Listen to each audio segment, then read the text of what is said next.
नमस्कार, मेरा नाम है दर्पण श्रीवास्तव और आप मेरे साथ जुड़ चुके हैं आपके अपने चैनल फिल्मोनिया पर। चलिए आज के मुद्दे पर बात करते हैं। एक बच्चे ने मुझसे पूछा कि सर मेरी आंखों पर चश्मा लगा है तो क्या मैं एक्टर बन सकता हूं। एक लड़की ने मुझसे पूछा कि सर मैं शारीरिक तौर पर विकलांग हूं तो क्या मैं एज एन एक्टर काम कर सकती हूं, एज एन आर्टिस्ट काम कर सकती हूं। यार एक बात बताओ, ये क्या सोचते हो आप लोग? क्या है ये सब है? कितनी हीन भावनाएं लेके चलते हो आप? क्या है ये सब कुछ? एक बात मेरी जान लो, अगर आपके दिमाग में इतनी हीन भावनाएं हैं तो भाई आप कलाकार हो ही नहीं सकते। आप कलाकार हो नहीं सकते।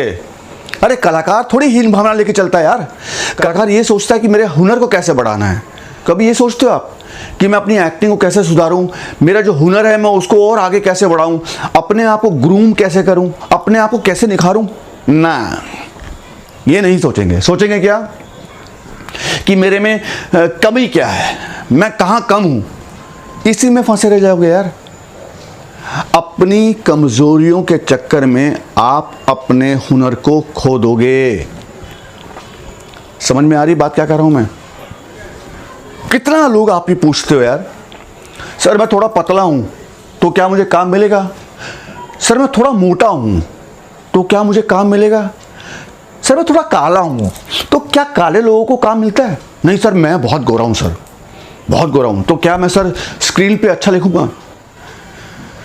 क्या बातें करते हो यार। सर मैं हकला हूं, मैं हकला हकला के बातें करता हूं तो क्या मैं एज एन एक्टर काम कर सकता हूं? हैं? सर मेरी हाइट बहुत छोटी है। कुछ भी बोलते हो यार आप लोग। इतनी चीजें, इसी में फंसे रहना।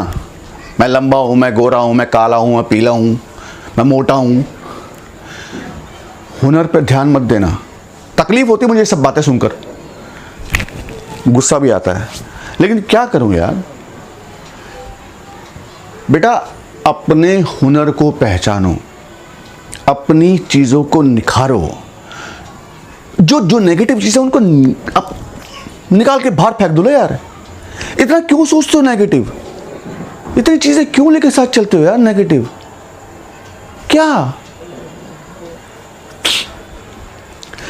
चलिए आज का मुद्दा यही है, आज इसी मुद्दे पर बात करते हैं।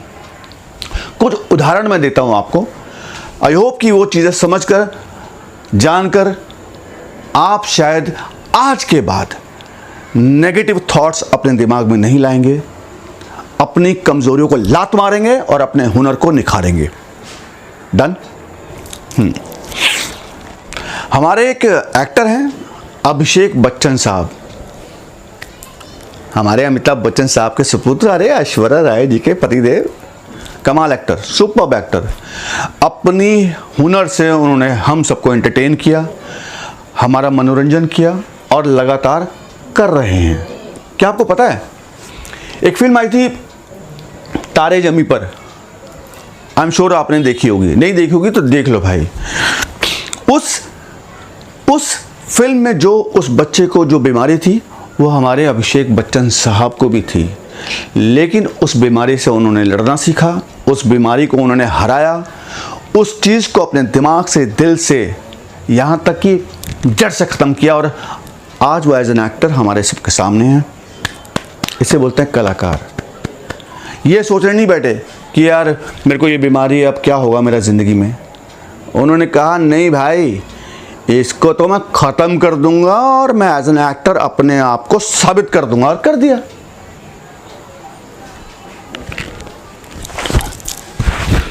और कर दिया।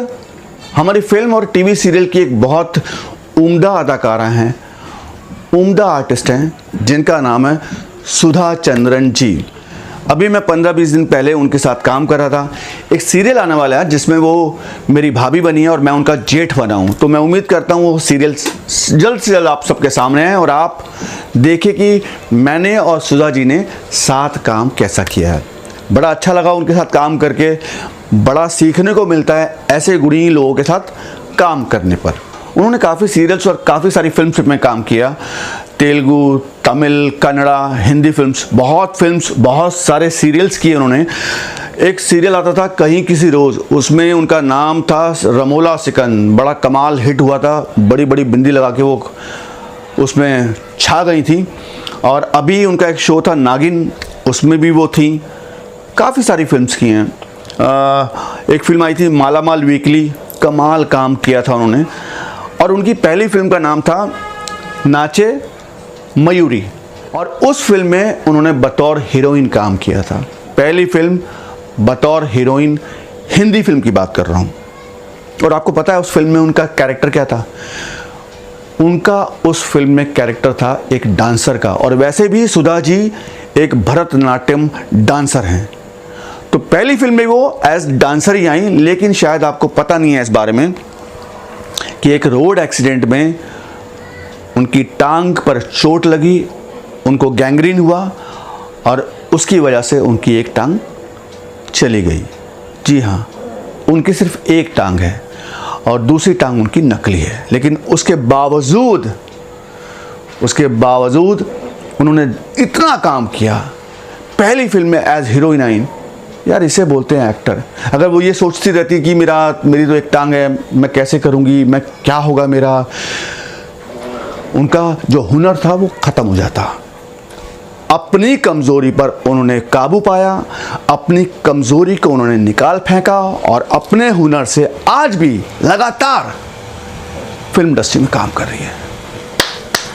इसे बोलते हैं आर्टिस्ट, इसे बोलते हैं कलाकार। अबे कलाकार ये नहीं होते हैं मेरे में ऐसा है, मेरे में वैसा है, मैं ऐसे कैसे करूँगा। क्या गुस्सा दिलाते हो यार? मत सोचो ऐसी बातें बेटा। मेरे बच्चों ऐसी बातें नहीं सोचनी है लाइफ में। जज्बा रखो यार, चौड़े में काम करो बे। अगर हुनर है आप में तो हुनर पर भरोसा रखो, फालतू बातों को दिमाग से निकाल दो।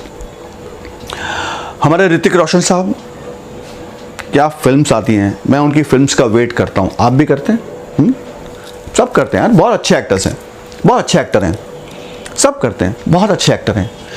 आपको पता है बचपन में, और यहाँ तक कि जब तक वो 14-15 साल के थे, तब तक वो हकला कर बात किया करते थे। वो हकले थे, हकला की बातें किया करते थे। उनके पिता राकेश रोशन जी बड़े परेशान थे कि, और होना भी चाहिए, हर माँ बाप अपने बच्चे के लिए परेशान होते हैं, लेकिन ऋतिक रोशन साहब ने अपनी इस कमज़ोरी पर काबू पाया, अपने हकलेपन को हकाल दिया, और आज एज एन एक्टर सबके सामने, पूरी दुनिया में नाम है उनका। क्या हॉलीवुड स्टाइल लगता है भाई का, मुझे बहुत पसंद है। और कितना बढ़िया काम करते हैं, कमाल का डांसर, कमाल का फाइटर, कमाल का परफॉर्मर। ये होते हैं कलाकार। मैं हकला हूं तो कैसे काम करूंगा भाई, जैसे ऋतिक रोशन साहब ने किया आप भी कर लो। सोचना क्या है, हुनर है ना, तो फिर किस बात की टेंशन बे, कर डालो। हमारे एक म्यूज़िक डायरेक्टर थे रविंदर जैन साहब, कमाल का म्यूज़िक दिया उन्होंने, कमाल गाते थे, कमाल लिखते थे। काफ़ी फिल्म्स उन्होंने की, काफ़ी सारे सीरियल उन्होंने किए, और उनका एक सीरियल जो बहुत सुपर डुपर हिट रहा वो था रामायण। रामायण की चौपाइयाँ, रामायण के जो भजन हैं वो आज भी सुने जाते हैं, आज भी उनको रामायण से याद किया जाता है। आपको पता है उनकी दोनों आंखें नहीं थी। आप चश्मे की बात करते हो यार, उनकी दोनों आंखें नहीं थी, वो अंधे थे, लेकिन अपने अंधेपन को उन्होंने अपने हुनर पर हावी नहीं होने दिया भाई। अपने हुनर को उन्होंने पहचाना, अपने हुनर के बलबूते पर इस दुनिया में राज किया, मनोरंजन की दुनिया में राज किया, और हम सबका मनोरंजन किया। इसे बोलते हैं कलाकार, इसे बोलते हैं हुनरमंद। ये नहीं सोचते हैं कि यार मुझे चश्मा लगा तो मैं काम कर पाऊंगा या नहीं। और सुनिए, अभी तो गुस्सा सा आ रहा है मुझे, और सुनिए बताता हूँ आपको। हमारी एक पुरानी अदाकारा थी, पुरानी फिल्म इंडस्ट्री की बहुत नामचीन कलाकार, जिनका नाम था ललिता पवार। भाई साहब, मैंने इतनी गंदी सास कभी ज़िंदगी में नहीं देखी। कैसे कैसे गंदे किरदार उन्होंने प्ले किए, लेकिन उनकी एक्टिंग का मैं कायल हूँ, उनकी एक्टिंग को सलाम है भाई। इतना गंदा कैरेक्टर वो इतनी खूबसूरती से एक्ट करती थी कि भाई डर सा लगता था उनको देखकर। आपको पता है उनकी भी एक आँख खराब थी, किसी वजह से उनकी एक आँख खराब हो गई थी, लेकिन उसके बावजूद अपने हुनर के बलबूते पर उन्होंने कई सालों तक राज किया, कई सालों तक काम किया। इसे बोलते हैं एक्टर, समझे आप। और तो और हमारी मनीषा कोइराला जी, भाई साहब कैंसर था, कैंसर से लड़ाई लड़ी, कैंसर को हराया और उसके बाद फिर बतौर आर्टिस्ट काम किया और अब भी काम कर रही हैं। इसे बोलते हैं कलाकार। आप बेकार की बातें सोचते हैं यार। बहुत बड़ी फिल्म आई थी अभी, बाहुबली 1, बाहुबली 2, भाई साहब कमाल फिल्म। इस फिल्म ने पूरे वर्ल्ड में अपने डंके बजाए, पूरी दुनिया में डंका बजाया भाई इस फिल्म ने। हिंदुस्तान छोड़ो, पूरी दुनिया में इस फिल्म की तारीफ हुई। क्या हीरो था, क्या विलन, क्या हीरोइन, क्या माँ थी उसमें, एक एक किरदार, क्या कटप्पा। चलिए हम बाहुबली के विलन की बात करते हैं, खलनायक की बात करते हैं। खलनायक जिन्होंने प्ले किया था उनका नाम है राणा दुग्गुपति। राणा दुग्गुपति, कमाल हाइट, कमाल पर्सनैलिटी। भाई जितना आपने विलन को याद किया हुआ उतना ही आपको याद होगा उस फिल्म का खलनायक राणा दुग्गुपति। क्या आपको पता है राणा दुग्गुपति को एक आंख से दिखाई नहीं देता। जी हाँ, लेकिन इस कमजोरी को उन्होंने दुनिया के सामने आने ही नहीं दिया भाई। अपनी इस कमजोरी पर उन्होंने विजय पाई, अपनी इस कमजोरी को उन्होंने लात मारी और बतौर हिंदुस्तान की सबसे बड़ी फिल्म के खलनायक बने। यार इसे बोलते हैं एक्टर, इसे बोलते हैं कलाकार। अपनी कमजोरी को लेकर नहीं बैठे, मेरी आंखें कमजोर हैं। अबे भाई उसकी एक आंख खराब थी, एक आंख खराब है। इतनी शिद्दत से वो अपना काम करते हैं, इतने मन से वो अपना काम करते हैं कि लोगों को यकीन ही नहीं हुआ कि उनकी एक आंख खराब है। इसे बोलते हैं हुनर, इसे बोलते हैं कलाकार। कितने एग्जाम्पल दूं भाई, हैं? छोटी छोटी बातों पे सोचते हैं आप। अरे हुनर है तो हुनर पर भरोसा रखो। टॉम क्रूज, दुनिया में उनका नाम है, हॉलीवुड स्टार हमारा टॉम क्रूज। एक बीमारी है डायस्लेक्सिया, डायस्लेक्सिया। इस बीमारी में किसी भी इंसान को किसी भी चीज को सीखने में दिक्कत होती है। भाई इस बीमारी का तो उनको देखकर लगता ही नहीं कि उनको ये बीमारी है। क्या फाइट करता है, क्या एक्शन करता है, क्या इमोशन है उसके पास, क्या परफॉर्मर है भाई टॉम क्रूज। सैल्यूट है भाई ऐसे कलाकारों को जो अपनी बीमारियों को, अपनी अपंगता को, अपनी विकलांगता को लात मारकर आगे बढ़ते हैं यार। अरे बीमारी तो है, बीमारी है ना भाई, कमजोरी है ना, तो विकलांगता, ये अपनी कमजोरियों को, ये इन सब चीज़ों को आप लात मार सकते हो। इस पे आप विजय प्राप्त कर सकते हो अगर आप चाहो तो। और अगर आप हीन भावना लेके चलते हैं तो भाई कलाकार नहीं हो सकते। मैं तो साफ बोलता हूँ, आप कलाकार नहीं हो सकते। ना ना ना, मैं मानता ही नहीं। और तो और हमारी दीपिका पादुकोण, उन्होंने किसी इंटरव्यू में कहा कि उनको भी डिप्रेशन था, वो डिप्रेशन में चली गई थी। लेकिन भाई अपने डिप्रेशन से उन्होंने खुद विजय प्राप्त की, अपने डिप्रेशन से वो बाहर निकल कर आई, अपने अवसाद को उन्होंने लात मारी और as an actor, as an artist भाई वो लगातार काम कर रही हैं। इसे बोलते हैं एक्टर। कितने उदाहरण दूं, कितने। अरे भाई साहब एक काम करो, गूगल बाबा को पूछो, अनगिनत लोग हैं भाई जिनको कोई बीमारी थी या जो अपंग थे, विकलांग थे, लेकिन उसके बावजूद उन्होंने अपने देश का, अपने माँ बाप का नाम रोशन किया। भाई इनसे कुछ सीख लो। अपने आसपास देखना, ऐसे बहुत से लोग होंगे जो अपंग होंगे, जिनको कोई बीमारी होगी, जो किसी ना किसी चीज़ से जूझ रहे होंगे, लेकिन उसके बाद भी वो अपने आप को खड़ा करते हैं। अगर वो किसी हुनर में है, अगर वो किसी हुनर को जानते हैं, तो उसको साथ लेकर आगे बढ़ते हैं, कमज़ोरियों को लेकर नहीं।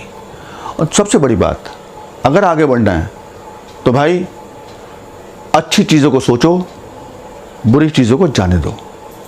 सिंपल सा फंडा है। डायलॉग मारते मैंने